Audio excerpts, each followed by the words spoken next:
today's ganap. Because it's Good Friday. Philippine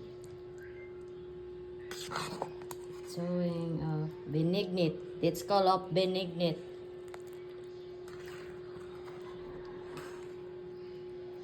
Oh guys, our Benignit.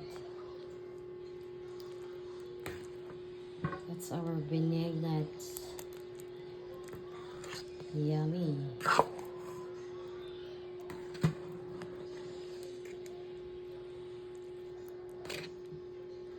Kapag binignit na ba po ang lahat?